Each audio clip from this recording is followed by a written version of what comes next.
Hello everyone, I am the storyteller.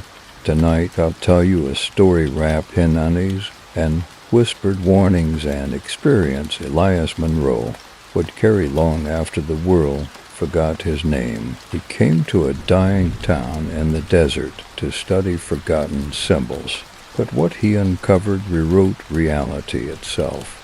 So settle in, let the silence creep around you, and listen closely to what happens when memory becomes a place, and the spiral begins to turn. I arrived in Dry Creek an hour before dusk, though the sun had long vanished behind the sandstone ridges that clawed at the sky like fossilized fingers.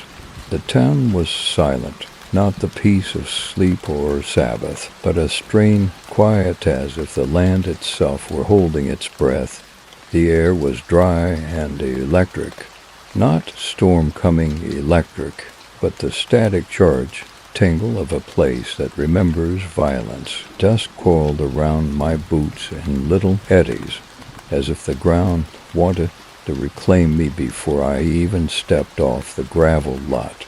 The sign at the edge of town read Dry Creek, Est 1886. Below it, someone had painted over the population count. I should have turned around then. Instead, I drove in. I was called here for words. That's what I told myself as I stared at the sun-bleached main street from the window of my rental truck. Words scrawled in an old church no one used, and a dialect no one spoke or claimed to speak. That was the hook, a linguist's catnip. But even then, I knew something was wrong. Dry Creek wasn't on any map newer than the 1970s. My GPS led me to a dead end 10 miles back, where the road gave way to cracked stone and stubborn weeds. The directions I followed, from there came handwritten on yellowed stationery, no return address, just a wax seal stamped with a crude eye. I thought it was theatrical. I thought it was a game. The town itself was a narrow strip wedge between two opposing cliff walls, the kind of place that could vanish in a rock slide and no one would notice for weeks. Buildings sagged inward like drunks at last call, their windows cloudy with grime or deliberately blacked out. There were no lights, no dogs, no children. I parked near what might have once been a grocery store, its sign bleached into illegibility. As I stepped out, the wind kicked up a spatter of dust. It tasted like copper and old paper. A screen door creaked. Dr. Monroe. The voice belonged to a woman in her late 60s. She wore a sun hat despite the failing light and clutched a book pressed to her chest like a Bible. Her eyes were clear, but there was something in her posture that spoke of held-back tension, like she was bracing for thunder. "I'm Martha Whitlock," she said. "You're later than I expected." "There was a delay," I said, glancing toward the cliffs. Time got strange on the road end. She didn't react. "It does that," she said. "Best not well." We exchanged a few pleasantries, though none felt genuine. She led me to the parsonage where I'd be staying. Sparse accommodations, no internet, no cell signal, and the landline connected only to the sheriff's office. If the operator felt like patching you through, "You'll want to start with the church tomorrow," Martha said, pausing at the gate. "Don't go at night." "Why?" She smiled, thin and dry. "Because people see things they shouldn't when the sun's down." She walked away before I could press further.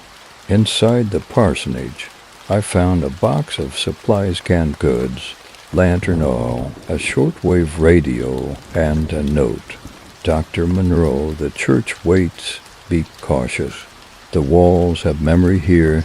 Gee, I didn't sleep that night. Not because of fear, at least, not yet, but because the wind wouldn't stop whispering. It wasn't the kind of whisper you can rationalize as leaves or eaves moaning. No, these whispers had consonants. They had rhythm. It sounded like language, and I could swear it was my name they were saying. The next morning, the wind had died, but the silence was worse. It was the kind of quiet that seemed to press in around the edges, like standing inside a sealed jar. The kind of quiet that dares you to speak just to prove you're still there. I walked to the church just after sunrise. The path was half swallowed by weeds and thorn brush, and the wooden sign out front had long since splintered into unreadable shards. But I didn't need to read it. I knew it was the place. It stood alone on the outskirts, as if even the town itself didn't want it to close. Weathered, clapboard walls leaned in like gossiping old men. The steeple had collapsed, its bell gone. Just a jagged hole remained open to the sky. I expected a musty smell inside wood rot, mold, the scent of long abandonment. But what hit me instead was sage, burnt sage, fresh, a cleansing ritual, maybe, or a warning. The pews were broken in places, clawed as if by animals or frantic hands. Stained glass fragments littered the floor, throwing sharp shards of green and red light across the altar.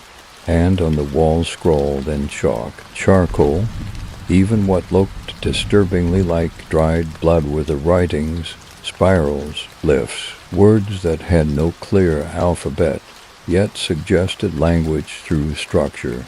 It wasn't just gibberish. I took out my recorder and spoke, though my voice felt fragile in the space. Day 1. Subject: Dry Creek Church. Unknown script on interior walls. First impressions suggest a proto-phonetic logic, similar to pre-Pueblo petroglyph sequences or possibly a constructed glossolalia system. Uncertain, as I recorded, I noticed something else. The church had no echo. My footsteps, my voice, everything was swallowed instantly by the walls. Even in the most acoustically dead rooms, there's some feedback here. It was as though the space refused to acknowledge sound. I found the first symbol on the pulpit. A crude eye surrounded by jagged lines, the same eye as the wax seal on the letter that brought me here. Underneath, 3 words scratched in English. IT never blinks. I photographed it, then reached to touch the wall. It was warm. Behind the pulpit, a trapdoor ajar, like it had been opened recently. I crouched, heart thudding, and peered into the dark below. It wasn't deep, just a crawl space, stone lined, with more markings along the walls. A faint smell drifted up, earthy, damp, and something else, something fetid, and then I heard it. Not the whispering again, breathing, shallow, wet. I froze, every part of me screaming to run. But I didn't. Instead, I clicked on my flashlight and leaned closer. Nothing, just empty space. The sound was gone. I crawled in, only 6 feet deep, but I swear it felt like miles. The glyphs here were older, scratched into the stone itself. One of them shimmered when my light passed over it, like it had been etched into my vision instead of the wall. Then I saw the first object. It was a doll, handmade, bound with twine and cloth, stitched with human hair. Its eyes had been replaced with small stones, the same shape as the glyph. It was positioned carefully at the center of a spiral. I backed out slowly, bile rising in my throat. Back in the daylight, the church seemed to lean in further. I took a long breath and turned to leave, and nearly collided with a man standing silently behind me. "Didn't hear you come in," I said, too quickly. "Most folks don't." He wore a sheriff's badge.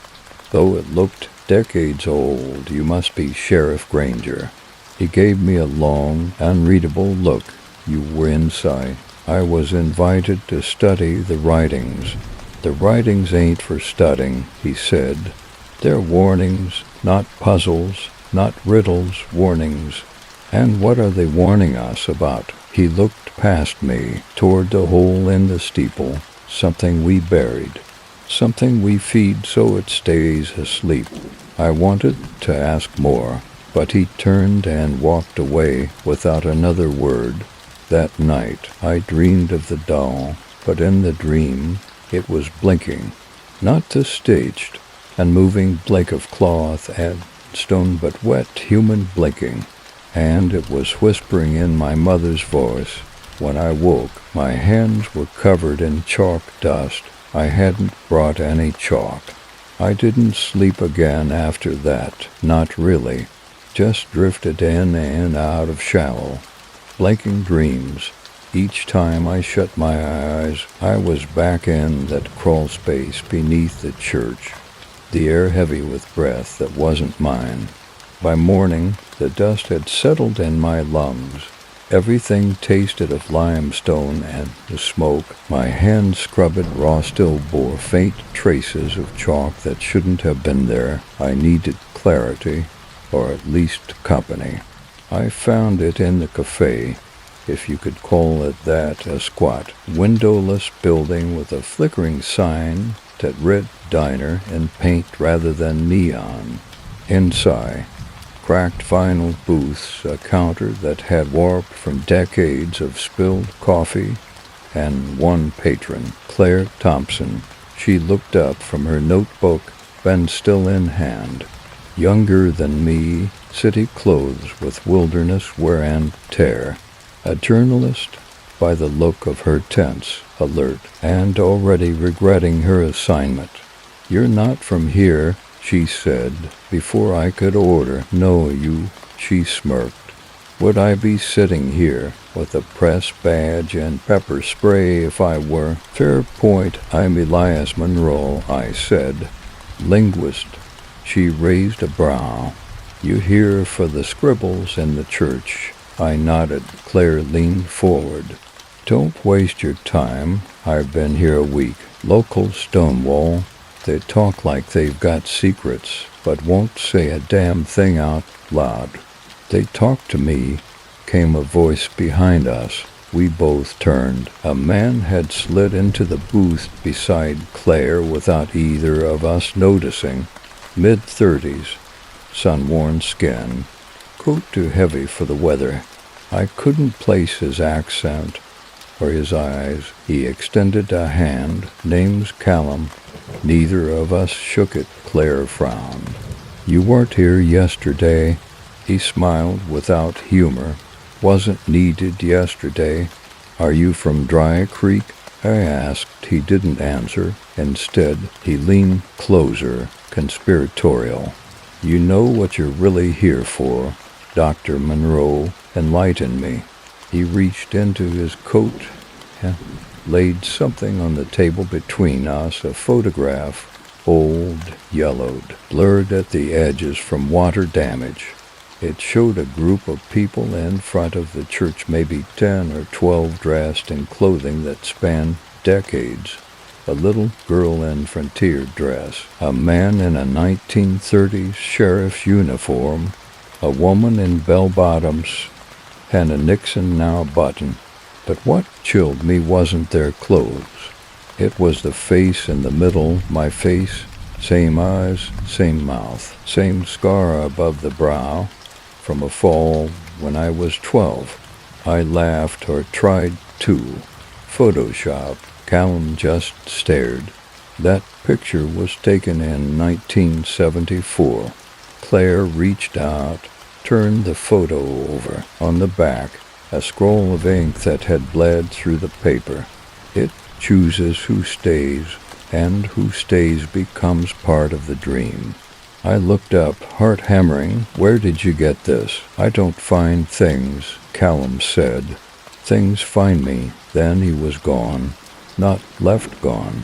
I didn't hear the door, didn't see him walk out, just gone. Claire shoved the photo toward me. Okay, that's not funny. I didn't fake it. Then what the hell is going on in this town? I had no answer. But back in the parsonage, I couldn't stop staring at the photo. I found a magnifying glass in one of the drawers left over from the previous tenant, perhaps, and examined every inch there in the corner. Another detail, barely visible, behind the group, carved into the church wall, the same glyph. But this one was different. It was upside down, and beneath it, written faintly, "We buried the wrong thing." That night I had the second dream. I was underground again, but deeper this time. The crawl space had opened into a cavern of black stone walls and a ceiling that pulsed like a heartbeat. In the center, a pit, bottomless, and from within the sound of whispering. But this time I could understand the words, a language I'd never learned, speaking directly into my bones. I woke screaming. The sheets tangled around my legs, hands clutched around my throat as if to hold the words in. And on my forearm, though it faded within hours, was a perfect chalk outline of the eye, still upside down. Martha Whitlock showed up at my door before sunrise, just as I was pouring black coffee into a chipped mug with trembling hands. I hadn't invited her. She didn't knock. She just stood there, sun hat in hand, eyes unreadable. "You've seen it now," she said. "Haven't you?" I didn't bother pretending. "Then it's time you understood what Dry Creek really is." She led me outside. The sky was just bleeding orange over the cliffs, and the shadows were long and misshapen. "You think this place is dying?" she asked as we walked down Main Street. "That it's some forgotten speck on a forgotten map?" "It's not." She gestured at the boarded buildings. "It's not dying. It's rotting, slow, from the inside out. And rot doesn't come from neglect. It comes from something living inside, eating away at what holds everything up." We stopped in front of the post office. She produced an old key and unlocked the door. Inside, it smelled like wax, mildew, and iron. "This used to be the town archive," she said, "back when people thought history could protect them." She led me to a locked cabinet and opened a drawer full of ledgers, clippings, and Polaroids. From the bottom, she retrieved a leather-bound book, the cover marked with the same glyph I'd seen everywhere. "This," she said, "is the only honest record of Dry Creek." The pages were filled with entries, handwritten, dated, spanning decades. But the writing didn't stay consistent. Fonts shifted, languages bled into one another. Some were upside down, some were mirror images. "This isn't a journal," I said. "It's a collective hallucination." "No," she said with a kind of mournful certainty. "It's a map of the dream." Before I could press her, we were interrupted. The bell over the post office door jingled. "Claire found something," she said, holding up a cassette tape in a plastic case. "Sheriff's Station, labeled Confession minus 1978. We took it back to the parsonage. I had an old tape player in my bag habit from field work. As the tape hissed to life, we heard a man's voice, shaky, frantic. They said we had to do it. Said if we didn't, it'd wake up angry. Said the dirt was hungry, and the dreams were how it fed. We tied her up. We prayed. We buried her deep. She screamed until the ground took her voice. Claire looked at me. Jesus. The voice continued, but it wasn't her that came back. It was something wearing her face.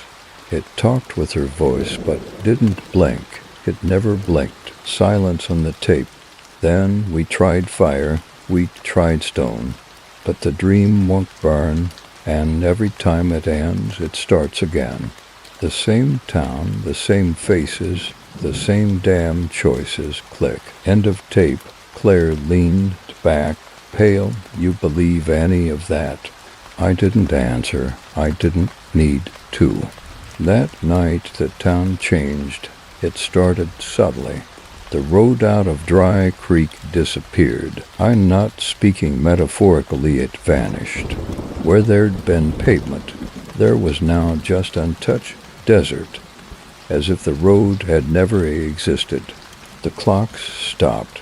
The air thick and soundless, heatless, like time was compressing, and just after midnight the church bell rang. It had no bell, but the sound echoed through every room. I stepped outside and looked toward the steeple. There, silhouetted in the broken frame of the tower, someone stood. Watching me, Claire burst from the parsonage behind me. Tell me you see that. I see it. Who is it? I don't know. Martha emerged from the shadows. You shouldn't look directly at it, she said. That's how it learns you. The figure didn't move, but I could feel it in my chest, in my bones, and somewhere inside I heard it whispering, you've seen your face in the photo, but have you seen it in the mirror? When I went inside, I did. In the mirror above the sink, my reflection blinked, but I hadn't. The morning after the bell rang, nothing looked different. That was the first horror. The sky was still there. The dust still hung in the corners of every window. The people, such as they were, moved as though the night hadn't happened, like they hadn't heard the impossible chime or seen the watcher in the steeple. But I knew, Claire knew, and the town knew too. You could feel it in the glances that slid off your face, in the way doors now closed before you reached them, in the unspoken agreement that whatever we were inside, it had decided we belonged to it. I spent the day trying to work, notes, recordings, sketches of the glyphs, but nothing held. I'd looked down and realized I'd written a word over and over, hollow, sometimes in my own handwriting, sometimes not. Claire came knocking just after noon, her hair wet, her eyes wild. There's something in my bathtub, she said. I didn't ask questions, just followed. Her room was at the edge of town, above the old mercantile, the kind of place that smelled like mice and old sugar. The bathroom door was shut. You hear it? She asked. I did. Not scratching, not water, breathing, wet, shallow, deliberate breathing. We opened the door together. The tub was full not of water, but dust, Dry Creek's ever-present dust, mounded high like someone had poured it straight from the ground.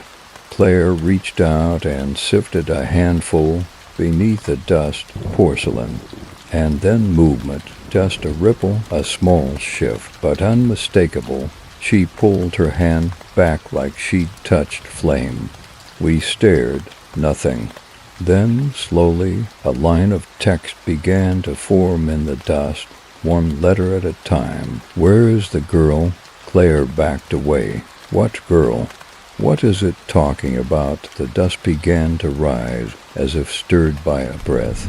I slammed the door. Back in the street, we ran into Sheriff Granger leaning against his cruiser, arms crossed, expression unreadable as ever. You're making things worse, he said. How? I demanded. By looking, by digging. This place survives because we forget. You're remembering. What is it, Sheriff? What's buried here? He didn't answer. Instead, he reached into his pocket and handed me something small, square, and cold, a Polaroid, black and white. It showed the church, the steeple, and that figure again blurred, indistinct, but present. The photo was dated in the corner, 1887. Same thing's always been buried, he said. We just changed the name of the coffin.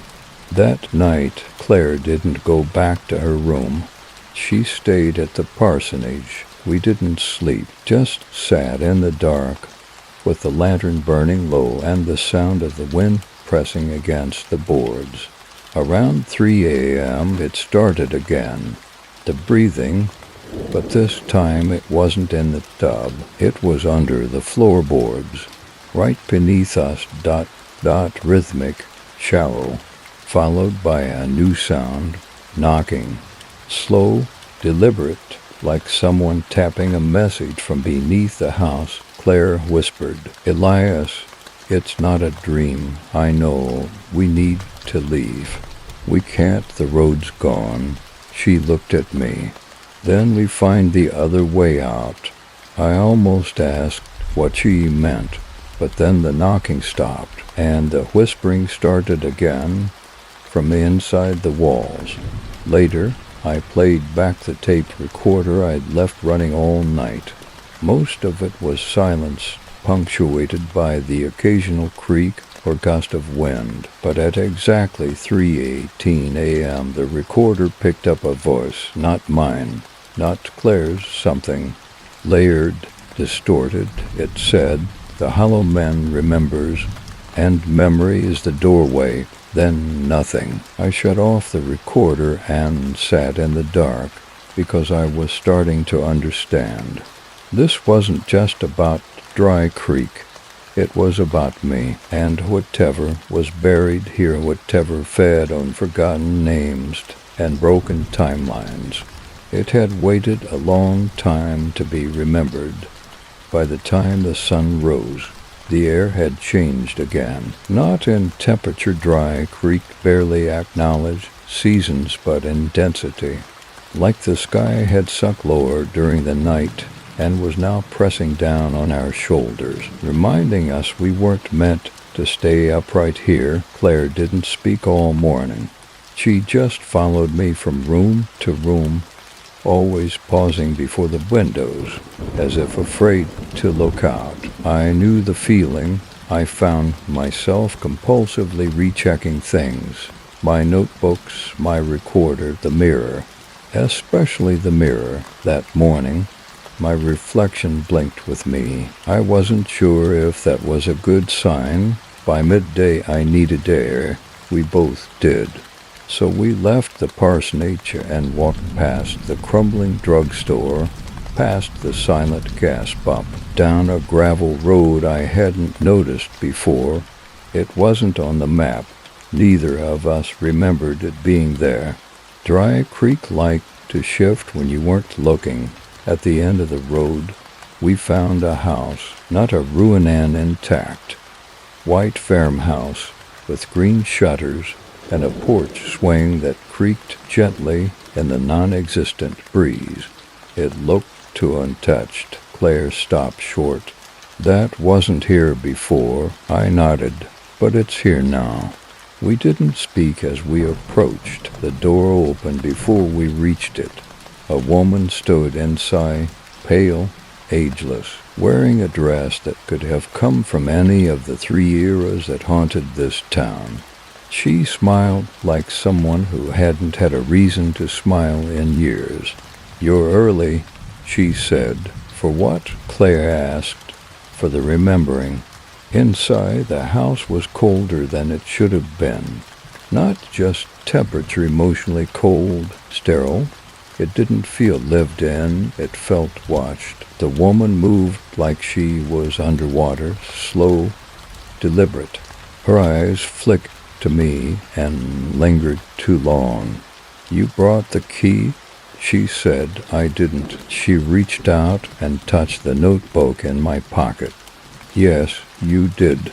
Claire wandered into a side room, then called out, Elias, you need to see this. I followed. The room was a library, but not books, files, dozens of them, shelves stacked with photos, maps, and pages of writing in the same glyphs that filled the church walls. On one table, a blueprint of the town, but not as it is, as it was, and as it will be. The map changed as we looked at its streets reconfiguring, buildings aging in reverse.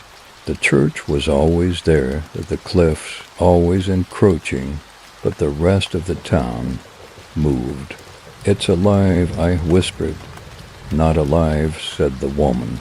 Remembered, this place is memory, and memory, when fed long enough, becomes form. Claire stared at her.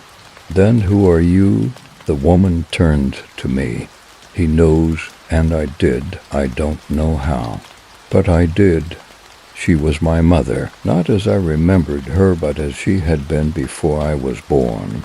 Before she had a name, she stepped close. I couldn't move. This is where you were made, she whispered. Not conceived, not born, made, piece by piece, layer by layer, memory by memory. You're not her, I said. No, but she remembered me, and that was enough. Claire grabbed my arm. We're leaving. The woman nodded. Of course, you always do. That's part of the cycle. We turned to go and found the door gone.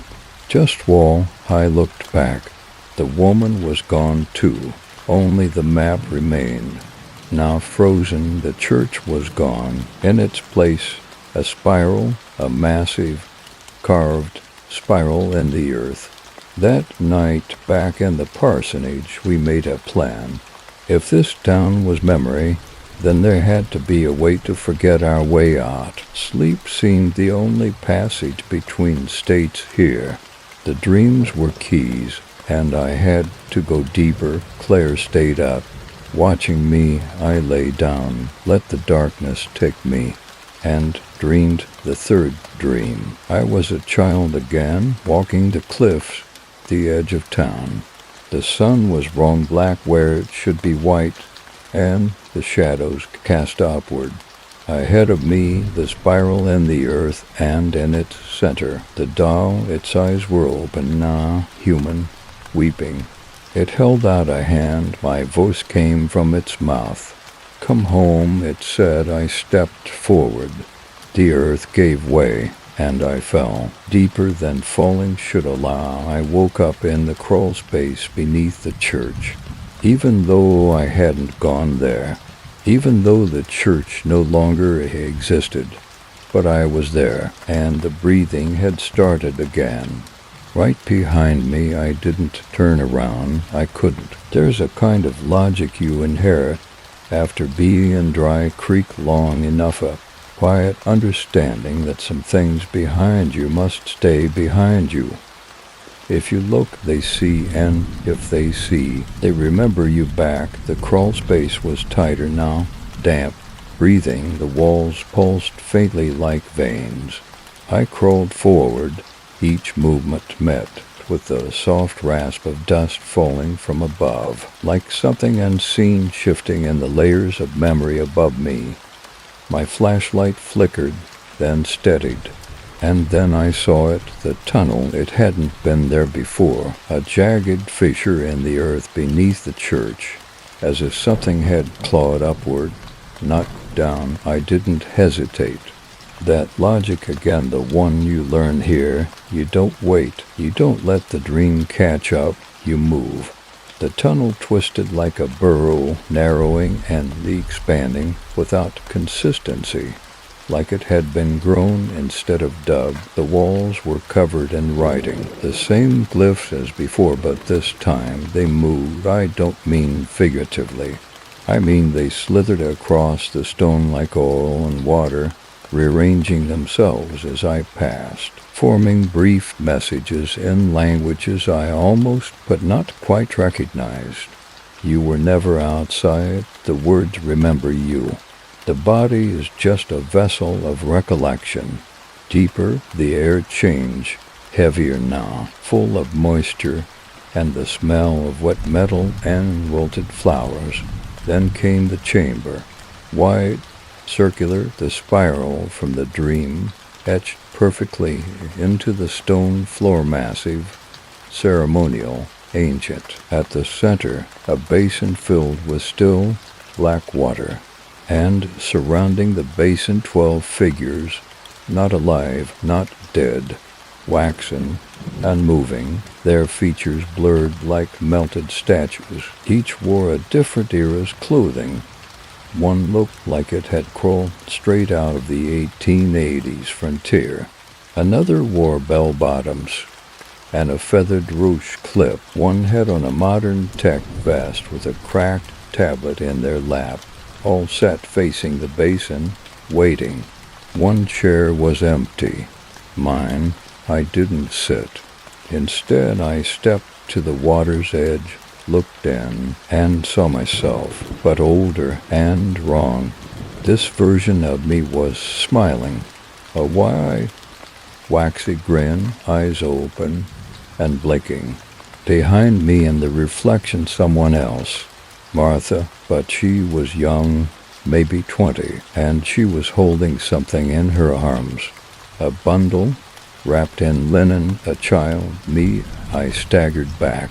The glyphs on the walls flared, then collapsed inward into a single, massive word pulsing red against the stone. Remember.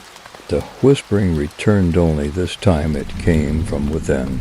My bones, my skull, my teeth, words I'd never spoken, thoughts I had never had remembered themselves into me, and that's when I realized I had never left Dry Creek, not in childhood, not in adulthood, not ever.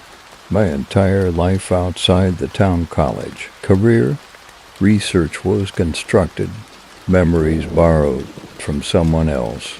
I wasn't a man investigating Dry Creek. I was the thing Dry Creek had made to investigate itself. I ran back through the tunnel, back through the crawl space, out into the cold night air that shouldn't have been there. But I wasn't in the town anymore. Not the same town. Dry Creek was gone now. The spiral stretched across the entire valley, etched into the land, glowing faintly, pulsing like a wound, and across the sky a single black sun, no stars, no clouds, just that I opened, watching, waiting. Claire was there, standing in the center. She turned to me, face blank, lips moving, but no sound, and then I heard it again, the voice from the basin, from the photo, from the whispering walls. Now we began again. I didn't run this time. There was nowhere to run to. The valley was no longer bound by cliffs or desert. The horizon simply ... stopped, like a painted wall at the edge of a stage set. Sky and ground merging in unnatural stillness, leading into each other like smeared charcoal. Claire stood barefoot on the glowing spiral, her shadow stretched in all directions at once. Her eyes, when she turned to me, were not her own. Not entirely. You're here, she said. I was always here, she nodded. And you'll always be. The air carried no wine, but the dust still moved. It twisted lazily across the valley floor, spiraling inward, like the land itself exhaled memory instead of breath. I stepped onto the lines carved into the dirt. They were warm, like sun-baked metal. Beneath the surface, I felt it heartbeat, slow, immense, not human, not anything I could name. Claire tilted her head. It's waking up. What is? She blinked slowly, as though searching for the answer, a hollow, the memory, the thing we call us when we don't know what else to say. Behind her, a figure emerged, Old Man Harlan, but not just him. He shimmered, flickering like a film reel losing sync. His hat was a frontier crown 1 second, then a fedora from the 30s, then a sweat-stained ball cap from the 70s. His voice, when he spoke, carried every decade in one drawling breath. "You still think this is about you?" "No," I said. "It never was." "Good." He rasped. "You're ready." Claire reached into her coat and pulled out the doll. The same one from the church, but now it breathed. Its chest rose and fell like lungs, struggling to remember how. Claire offered it to me. "Take it." I didn't move.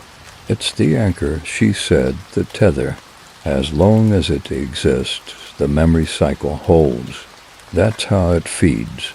That's how it loops. And if I destroy it—" Her voice was steady, but her eyes filled with sudden tears. "Then it breaks. And everything it's ever held together us, then the town comes apart." Harlan stepped forward. "You sure you want that? You think forgetting is mercy, son? You think oblivion is peace?" I looked down at the doll. Its eye stones were now wet with something dark, oil blood, ink memory. It whispered, "Come home, Elias." That's when I remembered the trigger object, the one that had followed me in dreams, in visions. Even before I arrived, it wasn't just a symbol, it was me. A piece of me made physical, my forgotten guilt, my lost origin. The part I'd left behind when I first escaped Dry Creek, unknowingly leaving behind my soul like a snake leaves its skin. I took it. Claire looked away. I gripped it tightly, and for the first time I heard everything. Children screaming in 1886. A girl buried alive in 1934. A man drinking himself to death under a blood-red sky in 1979. Each iteration of Dry Creek. Each version of me collapsing into one long scream etched across centuries. I crushed the doll. It split with a wet pop, dot, silence. The spiral stopped glowing. Claire fell to her knees. The sky cracked, no sound, just rupture, and light bled through. Not sunlight, something older, something hungrier, and then a sound. The last sound you ever hear before waking from a dream you didn't know was yours. Footsteps. I opened my eyes to find myself lying in the middle of a highway. No valley, no spiral, just asphalt stretching into nothing. Claire was gone. Dry Creek was gone. I was holding a cassette recorder. I pressed play. "This is Dr. Elias Monroe," the voice said. "I've returned, but I don't know if I ever left." The tape stopped. A truck roared past, not stopping. I stood, walked to the edge of the road. There was a sign, Dry Creek, Est 1886, population 0, but something had scraped a new number beneath it. 1. The road behind me vanished an hour after I started walking, just crumbled into sage and silence, like it had never been paved. Ahead, the town, Dry Creek, again, or something wearing Dry Creek-like skin. This version was cleaner, neater, the signs repainted, the windows polished. There was even music faint, warped as if an old radio were playing somewhere just out of reach. But no people, no voices, no wind, just a feeling like the air had teeth. I passed the diner. The door was propped open, a pie under a glass dome on the counter, untouched. Steam rose from a mug that should have gone cold hours ago, but everything was still, as if the scene had been reset, waiting for the next player to enter. And I had entered. I walked to the parsonage.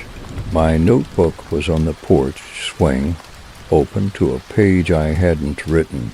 "You came back because you never left. The cycle doesn't trap you. You are the cycle." Inside, the walls had changed. now covered in photographs, hundreds of them. People standing in front of the church, in front of spiral symbols, in front of VI. Most of the faces were blank or burned out, but a few were clear. Mine, Claire's, my mother's, even Callum. I touched one. It crumbled to ash. In the kitchen. The old rotary phone rang. I shouldn't have answered it, but I did. A voice I hadn't heard in years, my own, but older, rougher, tired in a way I hadn't earned yet, said, "You're in iteration 7, or maybe 70. Doesn't matter. They all end the same, with the doll, with the spiral, with the choice. What choice? To forget and continue, or remember and collapse. I destroyed the doll. You destroyed a version of it. You've still got pieces in you. That's why you're here." The line went dead, and then knocking. Not at the front door. From the inside of the mirror, I turned. The mirror above the sink was fogged, but something was moving behind it. Not a reflection, a shape, human, but wrong. Tall, elongated, arms too long, head tilted unnaturally. It was me, but it blinked at the wrong times. It smiled when I didn't. It raised a hand and pressed it to the glass, and I felt it on my chest.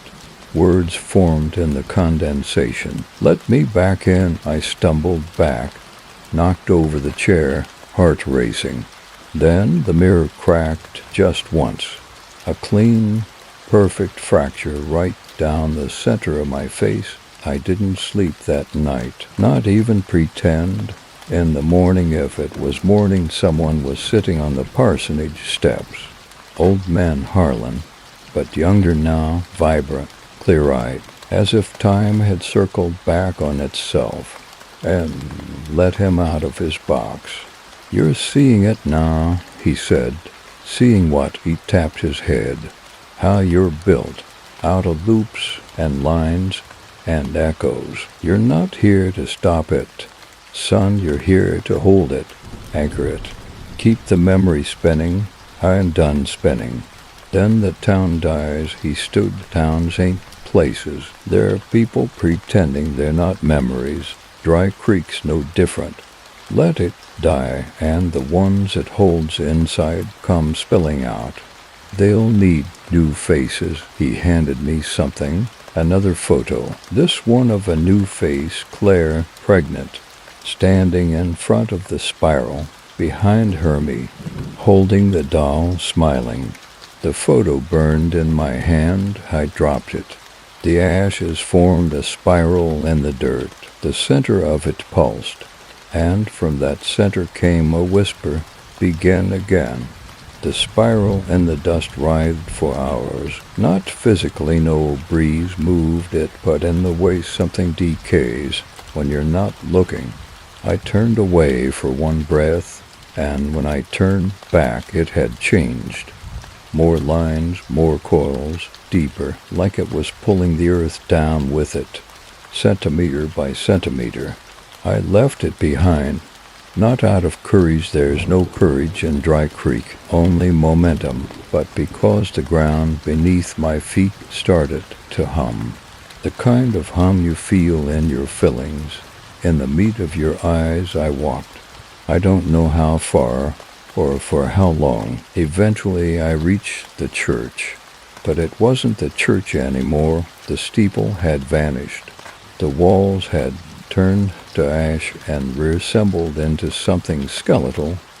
Rafters like ribs, pews warped into altars, and everywhere bones, not buried, file. The entire building had become an archive of skeletons, arranged with unnatural care. Infants curled on shelves, femurs stacked like firewood, skulls placed in niches along the walls, each grinning with practiced silence. At the center, a lectern carved from black stone. On it, the final version of the doll. This one was perfect, no stitches, no twine. It was a person, Claire, her features, captured in wax and hair, eyes closed, but breathing slow, deliberate. I stepped forward. From the rafters above, a voice dripped down. You found the heart of it. The library of forgetting. It was Callum's voice, but there was no Callum. Only shadow, and the smell of candle wax and old marrow. "Do you want to end it?" he asked. "Do you want the spiral to stop turning? Then burn the archive, burn the past." "I already did." "No," the voice said gently. "You burned a version. You think this is the first loop, the second? You think this is your first time holding that doll?" I looked down at it. "Her, Claire," she whispered, eyes still closed. "We are the memory dreaming itself." Then her eyes opened, pure white, and I fell backward into darkness. When I came to, I was in a different dry creek, new again, everything in its place, signs crisp, windows clean, sun high in the sky. I checked the church, intact. I checked the diner, still empty, then I checked the mirror. This time the reflection didn't blink at all, just stared, waiting. Later that day, I found another photo. This one was of me standing in front of a microphone, reading from a notebook, people watching, listening. Behind me, Claire, she was smiling, and in her hands the doll. The spiral doesn't end. It broadcasts. Memory can't die, but it can be told. Spoken, whispered, transmitted. The photo burned itself into my skull, every detail sharpened by some internal needle. The microphone old-fashioned, brass-ribbed. The backdrop a chalk spiral drawn on rotting barn wood. The audience not people but silhouettes, their heads cocked at unnatural angles, listening too closely. It wasn't a reading, it was a ritual. And I was the mouth. I walked back to the parsonage, though the shape of it had changed again. It was wider now, the porch extended like a stage. A single chair waited at the center, facing a microphone stand that hadn't been there before. Taped to the microphone, a page from my notebook, but it wasn't my handwriting. "Read it," it said. "They only sleep when they're heard," and I understood, finally, horribly. Dry Creek wasn't a place, it was a repeater tower, a psychic shortwave station built from grief and guilt and rot. The spiral was its symbol, but the real engine was story, telling the memory, reliving it, feeding it to someone else. That's why I was still alive, that's why I'd never leave. That night, Claire came back, or something like her. She knocked on the window, not the door. When I opened it, she was barefoot, covered in dust, eyes dull but present. "You're the mouth," she said, "you always have been." I sat her down, gave her water. She didn't drink it. She held out a cassette recorder, my model, but older, rusted, warped. She pressed play. My voice crackled from the speaker. But not this version of me, older, fraying. Iteration 86. Subject continues to record transmissions in ritual loops. Exposure to spiral geometry results in temporal slippage and localized ontology collapse.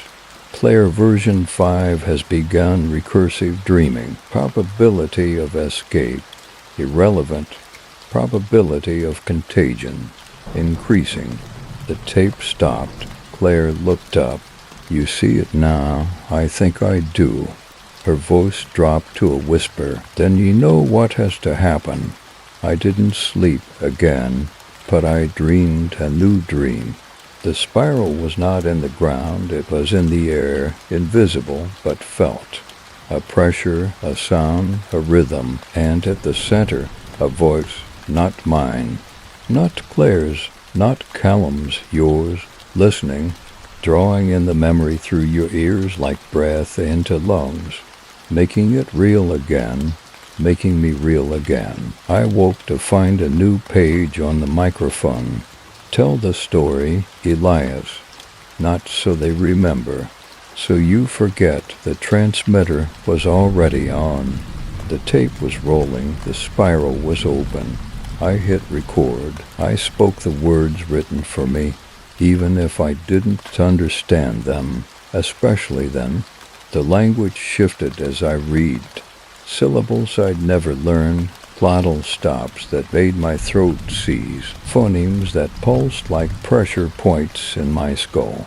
It wasn't a translation, it was a conduction, a ritual through sound, each word a wire carrying memory into the ground beneath me. The microphone hummed, the spiral glowed. Somewhere in the valley, a door opened that no map had ever shown. Dot and Dry Creek began to listen. The town didn't shift all at once. It blinked. Whole blocks appeared and disappeared like frames cut from a reel.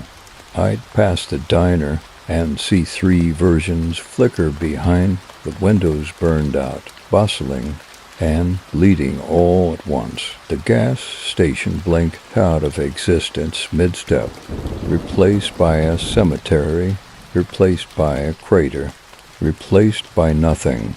Claire walked beside me or beside someone. Her hair was shorter now, her voice younger. She asked me questions I'd already answered years ago. Maybe in a different loop, maybe never. Do you remember the first time you woke up in the dirt? No, you do, she said, and she was right. The church was back, but different. It had no door this time, only a wound in the wood. A spiral cut so deep it bled shadow into the floorboards inside. The 12 figures sat once more, waxen, watching. Their heads moved in unison as I entered, tracking me like prey. I stood in the center of them, holding the microphone. Claire handed me the doll. This one had no face at all, just a spiral burned into its head like a brand. She whispered, "This is the final version. What do I do with it?" You tell its story. I lifted the microphone. The figures leaned forward. The shadows thickened, pressed inward. I began to speak. There was a town that lived on memory.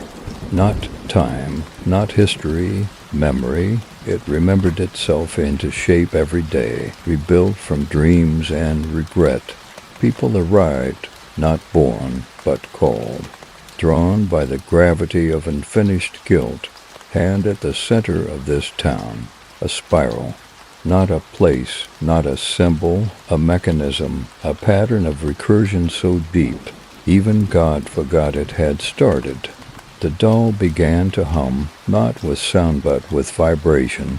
Its body pulsed against my hands like a living heart or a waiting mouth. I spoke faster. The words were burning out of me now. Not my thoughts, not my story, but they needed to be told. The microphone cracked, the spiral flared.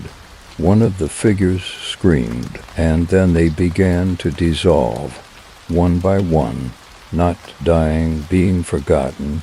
Their outlines softened, smeared like chalk under rain, and then gone. No bones, no ashes, no memory, as if they had never existed. Only Claire and I remained, and the spiral. She took the doll from me, held it close, said, "Now you choose. Choose what?" "Do you remember?" she asked. "Or do you leave?" I stared at her. "Can I?" She stepped into the spiral. The valley blinked, and she was gone. I walked alone through the empty streets. No sound, no dust, just the wind whispering to itself in a language no longer spoken. I reached the edge of town.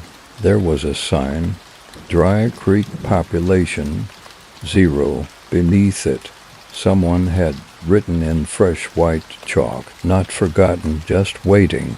I stepped past the line, and the world forgot me. When I crossed the threshold, it was like slipping between pages of a book that had been glued shut. I didn't vanish, I shifted.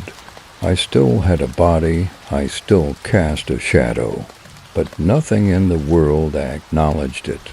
I stood on the shoulder of a highway. Cars passed me without slowing. A family picnicked at a rest stop a few yards away. The father glanced right through me. I spoke, I shouted, I screamed until my throat tore. No one turned, I wasn't invisible, I was unreferenced. The world's memory of me had been scrubbed clean. The price of leaving Dry Creek, I wandered for days. Cities bloomed around me, neon and noise, heat and meat and motion, but none of it stuck. I ate, but the food didn't fill me. I slept, but the dreams were flat. Each night I heard the spiral, not a sound, but a low resonance in my spine, a pull behind my eyes. The town still remembered me, even if the world didn't. That's how it feeds, even when you're gone. It waits, it watches, and if you forget too much, it sends something back to collect you. On the 7th day, it arrived. I was walking through an airport terminal, nowhere in particular, just ghosting through the crowd when I saw it in a glass wall reflection.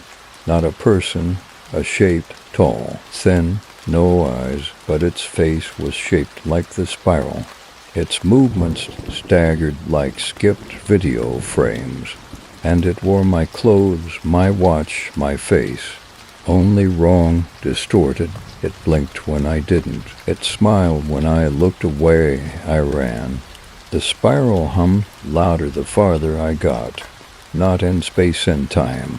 I passed digital clocks all flashing wrong hours. I saw people pause in their tracks, momentarily confused, like they'd forgotten what year it was. I hid in a motel room 3 states away, wrote down everything, all the versions of Dry Creek, the bones, the doll, Claire, me. My hand wouldn't stop shaking. I drew the spiral over and over until the paper bled through with ink. And still, I felt it behind the mirror. On the 9th day, someone knocked on my motel door. I didn't answer, but under the door a photo slid in. Not an old one, a new one, of me, asleep in the motel bed.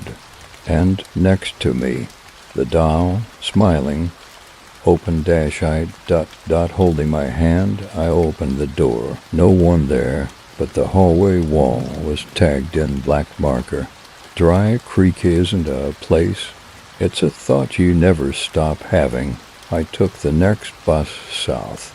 Didn't matter where, didn't matter when. I knew where I'd end up that night. In the back of a broken-down Greyhound, I dreamt of the church. Intact, bright, full of people, and I was standing at the pulpit again, the microphone in my hand. But this time you were in the pews, listening, nodding, writing it all down, so it would never be forgotten, so the spiral could keep spinning, because that's how it survives, not through memory, but through retelling. The bus never stopped. Not for gas, not for passengers, not for time. I sat in the back, eyes on the highway, watching the same mile repeat endlessly out the window. Each billboard advertised the same motel, the same off-ramp, the same gas station where no one had ever pumped gas. At some point I realized I was alone, not just in my seat, and the whole bus, no driver, no engine sound, just the hum of memory folding in on itself.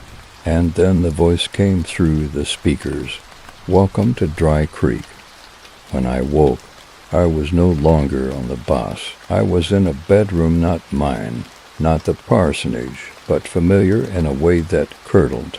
Every object was slightly wrong, the desk tilted 1 degree too far, the lamp buzzed into frequencies, the bookshelves held only unfinished thoughts, not blank pages, thoughts that never made it out of the mouth. And sitting in the corner chair, watching me, Claire, or someone with her face. Her eyes were red, not bloodshot, lit, glowing faintly like the last ember in a long dead fire. "You're not in your dream anymore," she said. "Who's then?" She smiled. "The listeners." I stepped to the window outside the church, but not the one I remembered. It was still under construction, boards stacked, foundation half-board, spirals etched into fresh concrete by an unseen hand. People milled around the frame, hammering, nodding, whispering glyphs into the wood before sealing it shut. "They're building the memory," I said aloud. Claire nodded. "You told it. They remembered it. Now it has form again." I looked at her. "So what happens when they forget?" She leaned forward, eyes locked on mine. "Then it builds you." I walked outside. Dry creek formed around me like a hallucination remembering itself into matter. Every building was new and ancient. Every sign hand-painted and bleeding. The townspeople walked backward and forward at once, lips moving with words not theirs. Each one glanced at me, each one had my face. In the center of town, where the spiral usually lay, stood a single microphone on a stand. No cord, no amplifier, just the mic, waiting. Claire appeared beside me again, calm. "This is the final iteration, the version that never ends." I didn't speak. "What happens now is up to them," she said, looking past me. "To who?" "To the ones listening." I turned, and for the first time I saw them. The audience, you rose and rose, infinite, fading into the mist, each one of you holding headphones, phones, earbuds, notebooks, eyes wide, mouths open, hearing everything, feeding the spiral, keeping it alive through attention, through retelling, through fear. Claire stepped into the center of the spiral where the mic waited. She picked up the doll. It opened its eyes. So did she.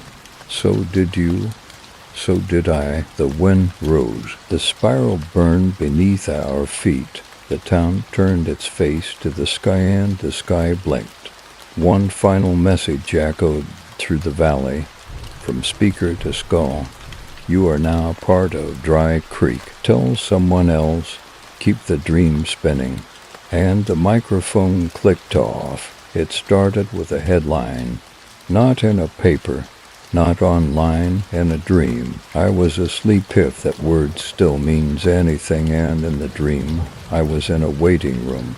Gray walls, buzzing light, a receptionist who never looked up, a stack of magazines that only had one story, printed again and again, each time with slightly different wording. The headline never changed. Spiral found in man's dream. Others report same pattern. I tried to tear the page. It tore back, spread, initiated through auditory vectors. It wasn't just a story now. It was a signal. It didn't need a town. It needed attention, and it had it. I found Claire again outside the diner that now played static instead of music. She held a handheld radio, tuning slowly, face pale. "It's everywhere," she said. "What is?" She turned the volume up. Voices crackled through. Dot, dot, dot, spiral scene carved into window. "Family won't wake up. Dot, dot, dot, preacher repeating the same words in tongues. Dot, dot, dot, double quotes." Another voice came through, younger, afraid. "I keep hearing it in the fan at night. It's not a song, it's instructions." Claire dropped the radio. I thought we were the end point. she said, but we were just the mouthpiece. That night, I heard it again, not from the church, not from the crawlspace, from the sky. A sound like whispering across telephone wires, a sermon through smoke. It wasn't a language, it was an invitation, and people across the world were starting to answer. The next morning, I left Dry Creek, not to escape, to find others. I walked down the highway, past the sign, past the edge of the known, and in every small town I entered, in every abandoned motel, in every gas station bathroom, I saw it, the spiral, drawn in condensation, etched in wood, whispered in dreams. They weren't calling it Dry Creek. They didn't have to. It had found a new form, a virus of narrative, contagious through memory, mutating through retelling. So here I am now, not warning you, not asking for help, just saying this. If you've heard the story ... if you've seen the spiral ... if the wind sometimes says your name in a voice to close to yours ... it's already in you. The next iteration has begun, and you're the new mouth. The spiral went quiet for a while, not gone, just silent. That's how it works when it spreads. It doesn't roar. It settles in, waits, learns the walls, learns the minds, and then it starts rearranging the furniture. The first major breach wasn't a town.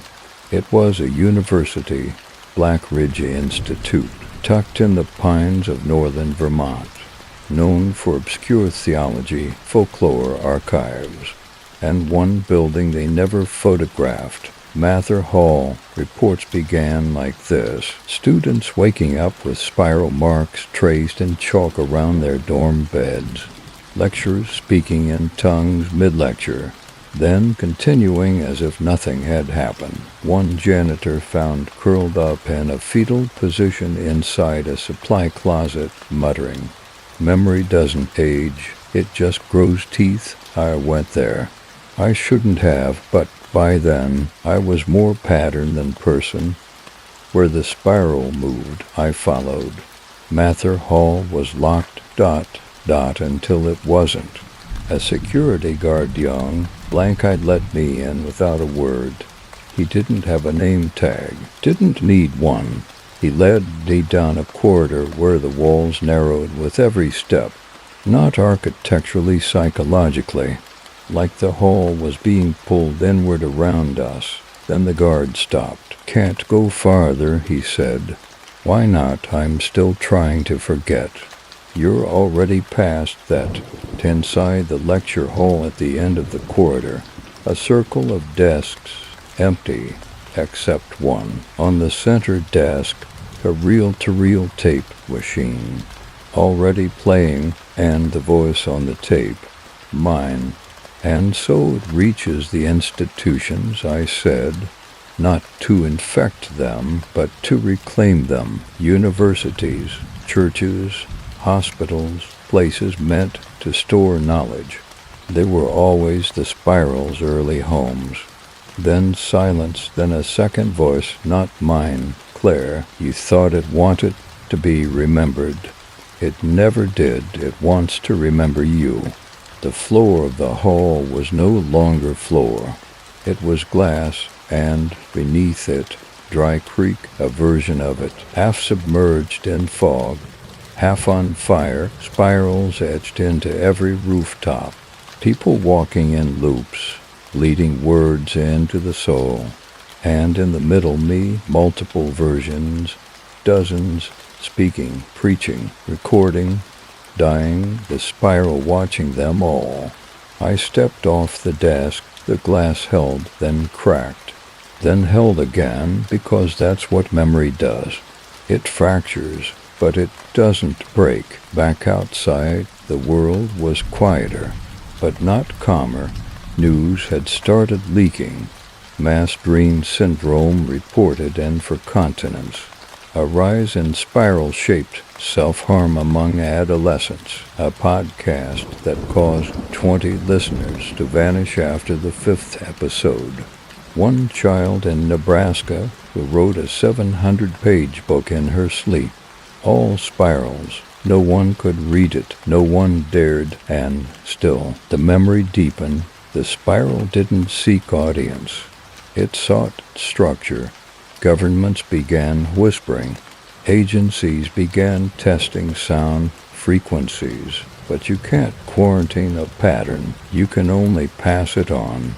So I kept walking. Not to stop it.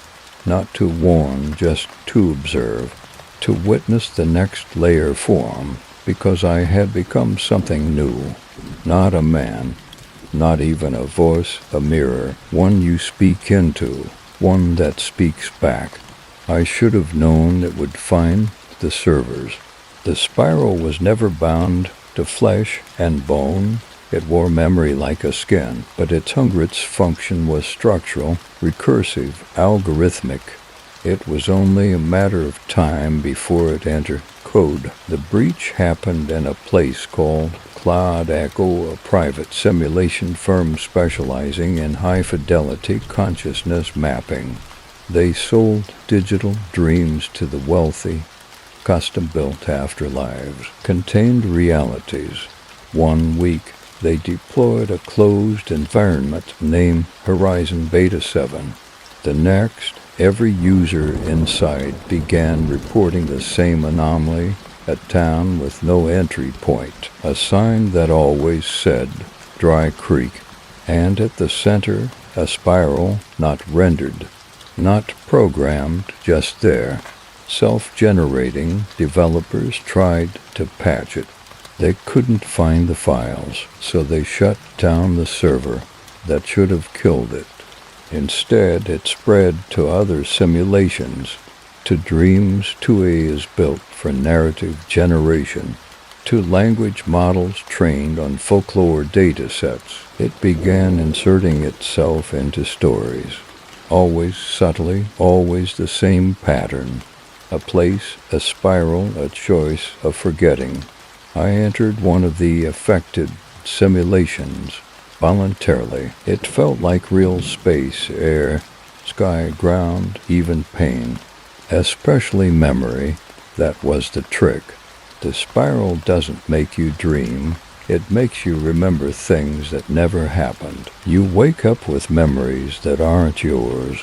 Childhoods, deaths, whole lifetimes. But they feel real. More real than your own. And that's how it spreads. Not by code, by selfhood. It teaches you to mistake it for yourself. Inside Horizon Beta 7, I found myself once again standing in front of the church. The sky was wrong digital, but angry. Pixels that bled when you looked too hard. Claire was there, but now she spoke in strings of code. Not metaphor, literal syntax. If remember equals true, run SELF, else, LOP. She handed me the doll again. Except this time the doll was me, digitally rendered, my face, my voice, my blood type logged in its properties, a perfect model. She said, "You're not a person anymore, you're a format." I asked her what would happen if I deleted myself. She smiled. "You'd still echo." I unplugged. The text said I was only under for 6 minutes. I remembered 13 years, a wife I never married, a son I never named, a death I never died. But the ache of it remained. The spiral had encoded itself into my neurons. No longer myth now. Firmware. Since then, I've seen the signs. A therapist in California, whose clients all described the town with the spiral sign, a neural network that wrote only one phrase over and over. IT blinks when you don't. A live stream that loops the same frame. A man at a pulpit staring into camera. It's me, but I never recorded it. Dry Creek is no longer a place. It's an update. You don't download it, you dream it. You wake up changed. And if you tell someone what you saw, if you repeat the spiral, you push the story forward. You help it write the next iteration. So if you've heard my voice, if you've followed me this far, you're already running the code and the only way out. Tell someone else it began with clocks. Not all at once, not even visibly, just wrong, moments slipping, sentences repeating with a breath too much between. Matches struck that burned before being lit. The spiral had left the mind, left the simulations. It had entered cause and effect. The first verified rupture happened in northern Arizona. A woman named Valerie Kent walked into a police station and calmly explained that her son had disappeared yesterday, a week before he was born. She held photos, a birth certificate, a lock of hair, only no one remembered the boy, not even her husband. Then she showed them her phone, a video, her rocking a child, a lullaby in the background, and behind her, scratched faintly into the nursery wall, a spiral. Reports followed. A town that threw its annual harvest festival a month before planting season began. A car crash where the victims remembered dying but were uninjured. A teacher who started speaking in tongues mid-lecture, then claimed she was quoting a journal she hadn't written yet. And the worst one, a radio station in rural Pennsylvania that broadcast the future 12 hours ahead. Weather reports, obituaries, emergency alerts for events that hadn't occurred yet, and each day those events happened exactly as described until the station burned down. The spiral was found etched into the transmitter's copper call. The fire captain claimed it whispered to him in his own voice, "I traveled to one of the breach sites." Didn't matter which, they're all connected now. Not by road, not by network, by narrative pressure, the need to be witnessed. I met a boy there, maybe 8 years old, sitting cross-legged in a cornfield that had no business being green in January. He was drawing spirals in the dirt with a twig. He looked up at me. "You're late," he said. "How do you know me?" He shrugged. "I remember you later. The laws were breaking. Chronology was becoming flexible. Places remembered you before you arrived. People answered questions you hadn't asked. And in the background, always, the voice, not a person, a signal. Sometimes you hear it in static, sometimes in silence. Sometimes it's your own voice reading words you've never written. They've started calling it spiral event syndrome. Governments won't confirm it, but the signs are clear. Entire towns that no longer appear on maps, even though people still live there. Libraries that rearrange their shelves overnight. Infants born with dreams of places that don't exist yet. And me, I'm still recording, still transmitting, because that's what I was built for. Dry Creek made me a vessel. The spiral made me a loop. You're the next layer, because now you've heard it too. You've remembered forward. And once you've remembered something that hasn't happened, you never walk in straight lines again. No one noticed the moment the towns began to overlap. There wasn't a bang, or a scream, or a hole torn in the sky. It was quieter than that. A name was spoken, a familiar road that now curved the wrong direction. Someone calling your phone from a number you haven't owned yet. The boundaries didn't break. They thinned, and Dry Creek came through. All of them. I first noticed it in a motel mirror. My reflection blinked late, then again too early. And when it caught up, there were two of me. standing back to back, one smiling, one not. I started keeping a journal, not for memory, for tracking drift. Each day I wrote down the date, the current number of churches in town, the shape of the spiral, the color of the sun. It changed every time. Once the sun was black and bleeding light. Once there were two suns.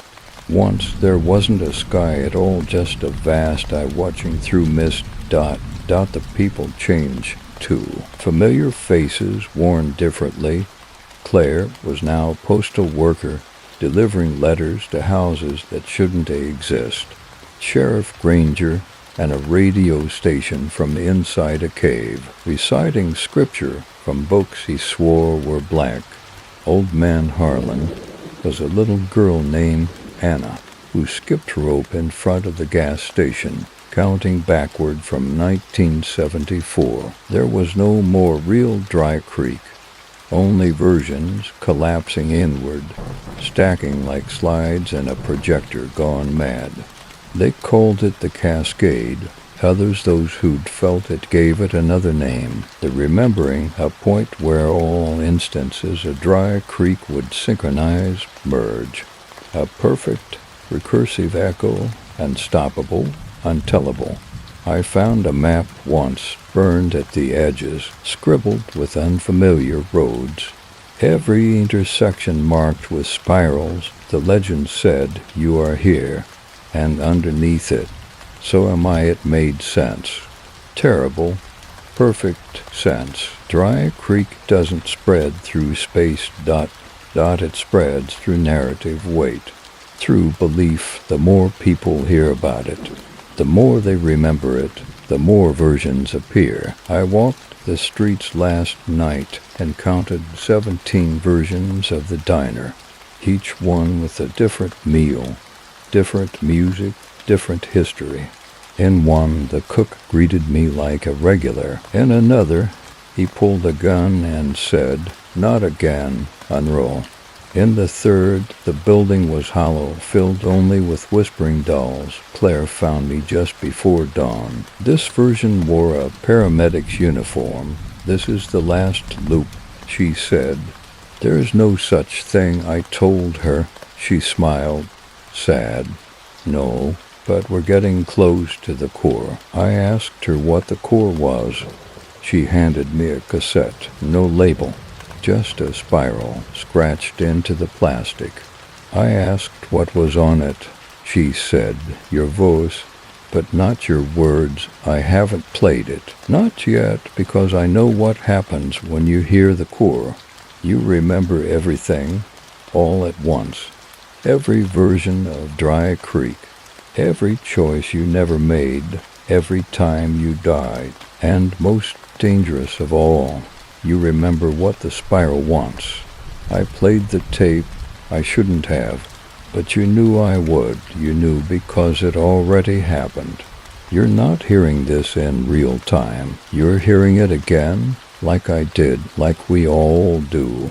The voice on the cassette wasn't mine. Not quite. It was older, fractured, layered with voices from every loop. Sometimes it called itself Elias, sometimes Father Monroe, sometimes just the mouth, but it told one story. Not of a town, not of a church, but of a shape. The spiral is not a symbol, it is a system. It consumes events, folds them, rewrites them as myth, and when you speak of it, you feed it structure, narrative, fuel. I walked outside, tape still playing. Dry Creek was gone. There was only the spiral now. The land had warped buildings bending inward, trees twisting like corkscrews. The air pulsed with story. Past versions of myself walked past blind, hopeful, doomed. Claire stood in all of them, sometimes with a knife, sometimes with a child, sometimes just a question. "Do you remember how this ends?" I stepped to the center, the core. Where the spiral ends or begins, it looked like a well, but there was no bottom, just echo of every loop, every telling, every listener. And I heard it speak, not in words and shape, the voice of recursion, the mouth of myth. It said, "You were never the first. You are never the last. You are the format."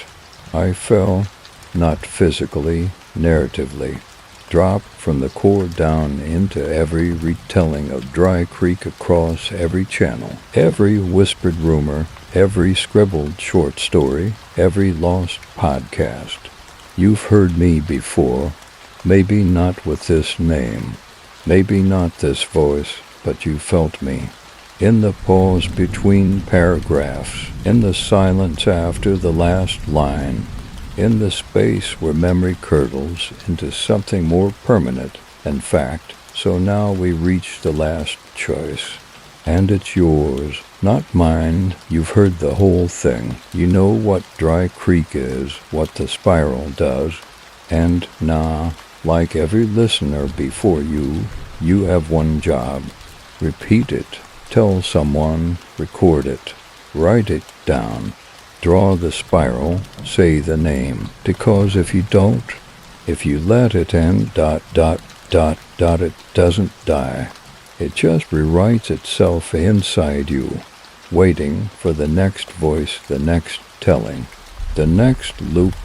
I'm gone now, but you're here, and I need you to do one last thing for me. Look behind you.